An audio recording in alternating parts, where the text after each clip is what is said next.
నాయకులు ఎక్కడికి వెళ్లినా వెంకటేశ్వర స్వామి గుర్తుకొచ్చే రోజులు వస్తాయని నంద్యాల ఎంపీ శబరి హెచ్చరించారు. ఈ విషయంలో జగన్ ఆచితూచి అడుగులు వేస్తే బాగుంటుందని సూచించారు. వైసీపీ పతనం ప్రారంభమైందని శబరి అన్నారు.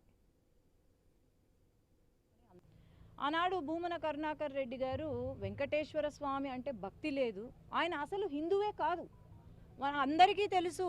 కూతురు పెళ్ళి ఏ రకంగా ఏ మతపరంగా చేశారు అని అందరికీ తెలుసు. అట్లాగే మళ్ళీ తర్వాత వచ్చిన వైవి సుబ్బారెడ్డి గారు ఆనాడు గోవిందనామము అనుకోనే బదులు ఆ రోజు జగన్ రెడ్డి రక్షక గోవింద గోవింద అని పలుకుతారు. టీటీడీ మీ ప్రభుత్వ హయాంలో తిరుపతి తిరుమల దేవస్థానంలో అన్యమత ప్రచారము ఎప్పుడు జరిగింది? అన్యమత శిల ఒకటి టీటీడీ దేవాలయంలో మనం అందరం చూసాము. ఆఖరికి తిరుమలకు వెళ్ళే బస్సు టికెట్ల పైన కూడా అన్యమత ప్రచారం జరిగింది. ఇవన్నీ మర్చిపోయినారా? ఏదో నిన్న డైలాగులు కొట్టారు, ఆంచి తూంచి వేయాలంట అడుగులు.